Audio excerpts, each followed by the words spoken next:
Hello there on Friday. As I sit in our space, I offer you my delight and thanksgiving that we have begun to meet here within this space. Spread out, the chairs are put in pods of 1, 2s, and 3s. And so it feels like there's a full house when there's not that many people in here bearing gifts, wearing masks, and coming to know a presence of community found here as spirits join together. As Kathleen has once again offered her gifts of visual, I sit here just to soak in what is being offered here when your creative spirits engage in ways that we haven't been allowed to engage in a while. And with this, I come saying both thank you on this Sunday, November the 21st. It technically is the last Sunday of our liturgical year, and we will celebrate this last Sunday with a celebration of Thanksgiving, naming those things that we have gratitude for, knowing that as we have Thanksgiving and gratitude, those are mixed amongst grief and lament. We will hold on to the verse in Ephesians that says, with thanksgiving, let your requests and supplications be made known to God. For it's always mixed up all together. And I know many of you right now are in preparation, both physically with menus and food and cleaning, wondering about how people are going to gather in your homes this next week for Thanksgiving. While others of us are still like, do we gather? Do we not gather? What is that going to look like? All as we watch the number of cases begin to go up again with potentially a new variant. And so we hold all of this together as we find ourselves again once more living under blue skies with an impending storm ahead and bitter cold on its way. And this is the very nature of how our lives cycle through the seasons. I say thank you. One of my Thanksgiving and gratitudes to you is that you have said yes to me applying for a cohort to be a part of a group of ecumenical clergy women. For the past 2.5, 3 years, it's been a while, we have been gathering in Beech Grove, Indiana at the Benedict Inn Conference Center and Retreat Center, which is housed on the campus of the Our Lady of Grace Monastery. And we joined together for a cohort known as Women Touched by Grace, and I happen to be in cohort number 4, so they have been at this a while. And what we committed to, you and I, a good 2 years ago, was that I would go away for 10 days every 6 months for 2 years. And in the midst of that, a pandemic happened that stopped that. And so I have just returned from retreat number 4 out of 5. We will finish this next spring in April and May, that last number 5 retreat. This is a Lilly Foundation funded grant that this entity, Our Lady of Grace Monastery, has literally been receiving over the course of the last 15 years. And the stories of the women that have gone before me are just rich. And mine too has been that. As I come together with my clergy colleagues across the United States and denominations, it is rich indeed to hear of how we find resilience and grace as we seek to do ministry across our traditions and across these lands. This time, it was particularly meaningful for me. The topic was family systems theory. We always have some learning topic that we spend a good amount of time on, in addition to the different small group opportunities that we work through. And this time with Bowen Family Systems, 2 big things that are just kind of holding on to me, and I would love to visit with any of you one-on-one, one-on-two, as you would like. We have all come from families, whether we've left them behind or whether we're still totally meeting with them and enmeshed with them, whatever that case may be. Our family systems, 2 and 3 and 4 and 5 generations, well, they impact us.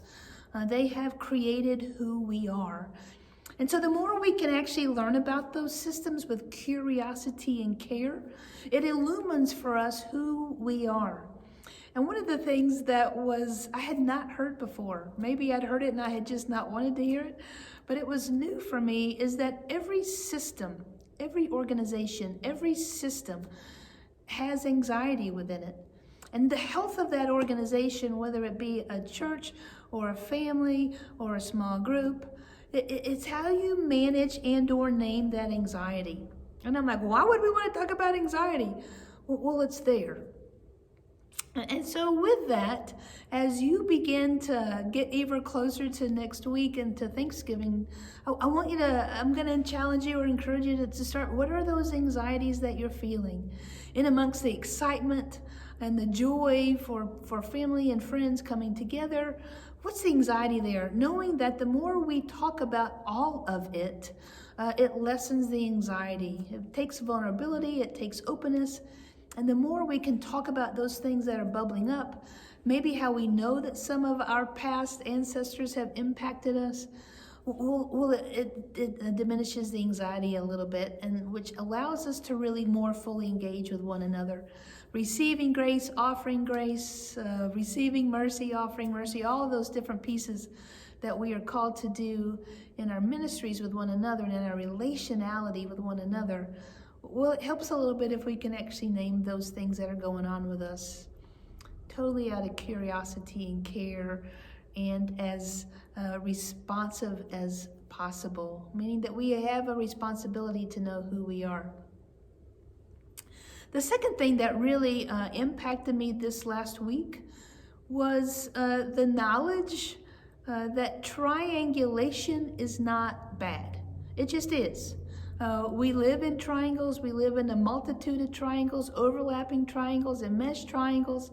The key to triangulation actually is to be able to name it and to know the shape of the triangle. So is it 2 against 1? Is it an isosceles triangle? Is it an equilateral triangle and there's equity within all parts of that triangle? What does that triangle look like, and how does it literally shift and ebb and flow?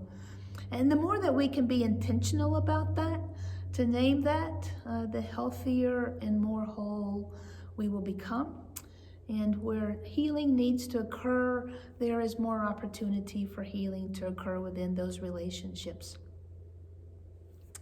With that said, as I leave you with another Thanksgiving in preparation for this Sunday, last night we had about 15 people here who gathered to hear poetry out of this new anthology called Crossing the Riff. These poems have been written all by North Carolina poets in response to some relationship they had specific to 9/11 and or its aftermath. And so we had 5 poets here last night that all read one of their poems, as well as the poem of another of their colleagues. And this was one of those poems read last night. The author is Fred Chappell, and he is from Greensboro. And just a little bit about him. He taught in the English department of UNC Greensboro, and he is guilty of 30-odd books of poetry, fiction, and literary commentary. His wife, Susan, it's written in his bio, has made gratitude one of the major parts of his life. And so with that, as we focus on gratitude and Thanksgiving in this season, I invite you to hear this poem entitled The Attending by Fred Chappell. Let us, in this time of bitterest lament, go a while apart and meditate, and reverently attend the ancestral choir of prophets, sages, founders of the state, who lend us strength and solace when the world is rent and everywhere besieged with fire. Let us linger as we may within the grove and hear those voices in the heat of day speak like gentle winds stirring the silence, softly in their never-ceasing play of loving variations on the theme of love and weary descant against violence. For we are nothing without the ones who came before, those who with palette, loom, and graceful pen, and sculpted stone, with treatise and debate, built up our world and built it up again. When it was brought to rubble by incendiary war and the towering sword blade flames of hate, and let us join with them in spirit by going to their words and deeds that make our history a matter of some pride, if we will know the best of it, foregoing vanity and boast and doing calmly what we ought to do, as they did then a world ago. May you name your gratitudes. May you feel deep within inside you the things to be thankful for, and may you name it all. Until then, see you next week.